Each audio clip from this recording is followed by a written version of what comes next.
आज जब सुबह शेयर बाजार खुले थे तो अदानी समूह के शेयरों में बड़ी उठापटक थी। कुछ नीचे थे, कुछ ऊपर थे। अदानी टोटल एक ऐसी कंपनी थी जिसमें लोअर सर्किट लगा था। पिछले कई दिनों से लगातार गिरावट देखने को मिल रही थी। इसके अलावा भी 3-4 कंपनियां ऐसी थी जिनमें गिरावट थी, कुछ ऐसी थी जिनमें तेजी थी। लेकिन फिर दोपहर में आई रिपोर्ट आई सुप्रीम कोर्ट के उस पैनल की जो जांच के लिए बनाया गया था। रिपोर्ट तो पहले ही सुप्रीम कोर्ट पे पहुंच गई थी, वो दरअसल आज सार्वजनिक हुई और पता चला कि उस रिपोर्ट में है क्या क्या। रिपोर्ट आई बाद में और उसको बाजार ने थम्स अप पहले दे दिया। इस रिपोर्ट के बाद शेयर बाजार में क्या हुआ ये कि अदानी ग्रुप की 10 की 10 कंपनियां तेज हो गई। तेजी भी थोड़ी बहुत नहीं। अगर आप देखें तो एनडीटीवी 5% का अपर सर्किट लगा था, अब 4% ऊपर। अंबुजा सीमेंट 1% ऊपर। अदानी विलमेर 7.5% ऊपर। अदानी ट्रांसमिशन 5% ऊपर। अदानी टोटल जिसमें लोअर सर्किट लगा था वो अपर सर्किट की स्थिति में पहुंच गया, 3.82% की तेजी के साथ बंद हुआ। Adani power upper circuit. Adani port 3.73% ऊपर। अदानी ग्रीन 4.5% ऊपर। अदानी एंटरप्राइजेस 3.5% ऊपर। एसीसी 1% ऊपर। यानी कि 10 के 10 शेयरों में तेजी, और तेजी भी थोड़ी बहुत नहीं, ठीक ठाक तेजी।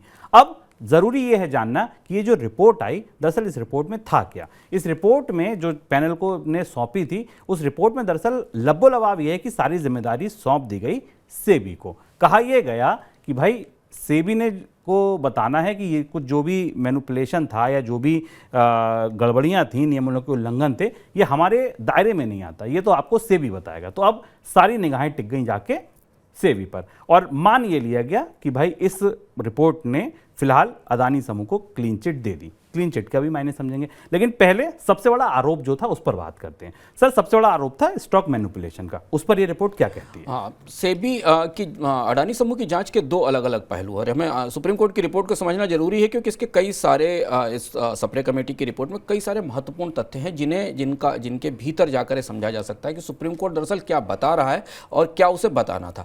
सुप्रीम कोर्ट को दरअसल इस बात की जांच करनी थी कि क्या शेयर बाजार में इस पूरे घटनाक्रम से कोई अप्रत्याशित उतार चढ़ाव हुए, छोटे निवेशकों के हित प्रभावित हुए, या स्टॉक्स का मैनिपुलेशन हुआ। तो पहला सबसे महत्वपूर्ण सवाल यह था कि क्या अडानी समूह पर हिंडनबर्ग की रिपोर्ट आने के बाद बाजार में कोई मैनिपुलेशन हुआ।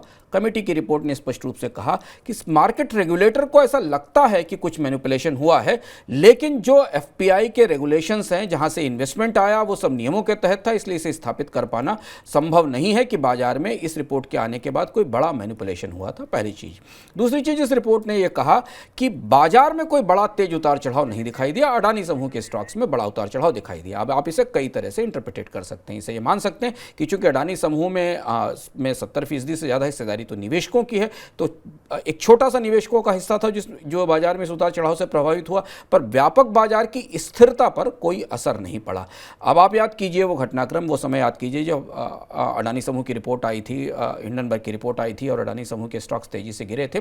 तब चर्चा यह थी कि भारतीय शेयर बाजार की स्थिरता इस पूरे घटनाक्रम से प्रभावित हुई है। रिपोर्ट ने यह स्थापित करने की कोशिश की, सप्रे कमेटी ने, कि भारतीय बाजार का मिजाज ठीक ठाक रहा, कोई बहुत बड़ा उतार चढ़ाव भारतीय बाजार में, स्टॉक मार्केट में नहीं दिखा। अडानी समूह को लेकर इसमें घटनाक्रम कम दिखाई दिया था। लेकिन क्या उसके बाद कोई सट्टेबाजी हुई, कोई स्पेकुलेशन हुआ, या बाजार में उस रिपोर्ट के बाद कोई बड़ी शॉर्ट सेलिंग हुई, ये रिपोर्ट से स्थापित नहीं करती। सेबी के बारे में अब सेबी को यह बताना होगा कि क्या बाजार में उसके बाद कोई सट्टेबाजी या किसी तरह का स्पेकुलेशन हुआ था, क्योंकि रिपोर्ट ने इस बात का भी इशारा किया है कि जो निवेश उस दौरान आया था, जिन विदेशी निवेशकों के जरिए आया था, उनके आंकड़े, उनकी सूचनाएं सेबी के पास उपलब्ध है। सर, नियमों के उल्लंघन पर कुछ टिप्पणी। अब दूसरे पहलू पर आइए। ये दूसरा पहलू था अडानी समूह के भीतर के कारोबार की जांच की, जो शायद सुप्रीम कोर्ट की जांच के दायरे में भी नहीं था और सुप्रीम कोर्ट उसकी जांच भी नहीं कर सकती। दूसरी जो सबसे महत्वपूर्ण हिस्सा था वो ये था कि अडानी समूह की वो जो 13 कंपनियां हैं, जिन कंपनियों में पर हिंडनबर्ग की रिपोर्ट में आरोप लगाया गया था कि उसमें भारत के पैसे से ही निवेश करके उसे भारतीय बाजार में शेयरों को प्रभावित करने की कोशिश की जाती है। यह मामला पुराना है, इस घटना से पहले का मामला है, क्योंकि हिंडनबर्ग की रिपोर्ट पहले आई थी और ये पिछले 2-3 साल के कामकाज पर आधारित थी। सुप्रीम कोर्ट ने उस मामले पर टिप्पणी करने से रिपोर्ट ने कुछ स्पष्ट नहीं कहा। रिपोर्ट ने कहा कि यह जांच सेबी को करनी होगी। सेबी को यह जानकारी लेनी होगी कि विदेश से आने वाला पैसा क्या कोई विदेशी कंपनियां थी, कोई ओवरसीज कंपनियां थी, उनकी जांच कहां से होगी। तो जो सबसे महत्वपूर्ण जांच का विषय था वो गेंद अब सेबी के पाले में। सेबी को ये बताना होगा कि इन कंपनियों के बारे में क्या हुआ। आपको पता है, अगर आप मनी सेंट्रल नियमित तौर पर देख रहे हैं तो आपको बराबर अपडेट कर रहे हैं कि सेबी ने इस मामले पर समय मांगा था। सेबी ने कहा था कि उसे जानकारी लेने में समय लगेगा। सेबी ने यह भी कहा था कि इसमें बहुत सारी कंपनियां ऐसे ज्यूरिडिक्शंस में हैं, ऐसे देशों में हैं जहां की सरकारें आसानी से सूचनाएं शेयर नहीं करती हैं, इसलिए उन्हें सरकार की भी मदद लेनी पड़ेगी।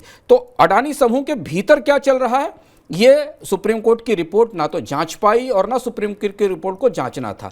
अडानी समूह पर हिंडनबर्ग की रिपोर्ट के बाद बाजार में क्या हुआ, इस पर सुप्रीम कोर्ट की रिपोर्ट ने अपनी टिप्पणियां की हैं।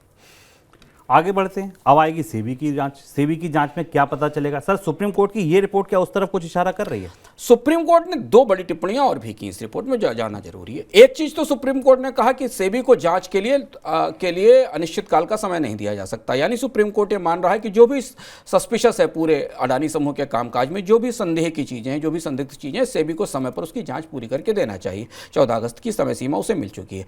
सुप्रीम कोर्ट ने यह कहा कि यह भी तय करना मुश्किल है कि अडानी समूह पर हिंडनबर्ग की रिपोर्ट के बाद शेयर बाजार में जो कुछ हुआ उसमें रेगुलेटर की कोई गलती थी या मार्केट रेगुलेटर ने किसी जगह चूक की, तय करना मुश्किल है। लेकिन फिर भी सेबी के पैरेलल नियमों का एक ऐसा मजबूत ढांचा बनाया जाना चाहिए, इन्फोर्समेंट का ऐसा सिस्टम बनाया जाना चाहिए जिससे तात्कालिक रूप से कदम उठाया जा सके। अब इसका मतलब यह है कि बाजार में ये रिपोर्ट एक तरफ कह रही कि बाजार में कुछ बड़ा उतार चढ़ाव नहीं हुआ, सेबी की तरफ से कोई चूक नहीं हुई, लेकिन फिर भी नियमों को चुस्त और दुरुस्त करने की जरूरत है। तो व्यवहारिक रूप से अगर आप पूरे रिपोर्ट का असर देखें तो जो सबसे बड़ा मुद्दा है, जहां से आकर अडानी समूह के स्टॉक्स का सेंटीमेंट प्रभावित होता है, जहां से अडानी समूह के कामकाज के ऊपर सवाल उठते हैं, वो सब कॉर्पोरेट गवर्नेंस के मुद्दे हैं। वो सारे मुद्दे कंपनी के भीतर कामकाज को लेकर हैं और उन पर जांच की रिपोर्ट तो सेबी ही देगी। तो अब सब कुछ बाहर आगे शायद तब पता चलेगा जब सेबी अपनी रिपोर्ट लेकर आएगी और सेबी बताएगी कि दरअसल अडानी समूह पर हिंडनबर्ग की रिपोर्ट में जो आरोप लगाए गए थे उनमें कितनी सत्यता थी, शेयर बाजार के हिस्से में क्या हुआ और शेयर बाजार में किन नियमों का उल्लंघन हुआ या नहीं हुआ। इस मामले पर सुप्रीम कोर्ट ने लगभग तस्वीर साफ कर दी है कि बाजार में अडानी समूह के स्टॉक्स में उतार चढ़ाव था, पर बाजार की स्थिरता पर इस घटनाक्रम का कोई बड़ा असर नहीं पड़ा, ऐसा रिपोर्ट बताने की कोशिश करती है। सर, बाजार ने थम्स अप दिया, क्या माना जाए क्लीन चिट मिली? कहना मुश्किल है क्योंकि क्लीन चिट जैसी कुछ स्थिति नहीं है, क्योंकि अगर पूरी रिपोर्ट के आपको देखें, जो रिपोर्ट आई है और जो नीचे चर्चा और जो अंततः से भी अपनी रिपोर्ट के अंत में जो बात सुप्रीम कोर्ट ने कही है, उस बात से तो ये समझ में आता है कि अभी जांच अधूरी है, जांच जारी है। जो महत्वपूर्ण और बड़े आरोप हैं उनके जांच की रिपोर्ट तो सेबी ही लेकर आएगी। सेबी ये बताएगी कि क्या अडानी समूह के कामकाज के भीतर कोई खामियां थी। तो ऐसे ध्यान से समझना जरूरी है कि रिपोर्ट इस पूरे घटनाक्रम की जांच के दो हिस्से थे शुभम। एक हिस्सा ऐसा था जो बाहर हो रहा था और एक हिस्सा ऐसा था जो अडानी समूह के भीतर चल रहा था। तो जो बाहर हुआ, तेज उतार चढ़ाव हुआ, उस पर सुप्रीम कोर्ट ने अपनी जांच की, स्टेक होल्डर से बात की, एक निष्कर्ष दिया और एक दो सुझाव दिए कामकाज को दुरुस्त करने के लिए भारतीय शेयर बाजार को लेकर। वैसे आपको यह भी याद होगा कि सरकार की तरफ से भी कहा गया था कि भारतीय शेयर बाजार का रेगुलेशन बहुत मजबूत है, ऐसी घटनाक्रम से प्रभावित नहीं होता है। तो रेगुलेटरी फेल्योर नहीं था, लेकिन अडानी समूह के भीतर कोई रेगुलेटरी फेल्योर था। सेबी की ओवरसाइट में कमी थी, सेबी ने अडानी समूह के कामकाज की ठीक से जांच नहीं की या उसके अंदर कोई खामियां हैं, ये इस रिपोर्ट से पता नहीं चलता। ये बात सेबी अपनी रिपोर्ट में बताएगी जब अगस्त में हमारे सामने सेबी की रिपोर्ट आएगी।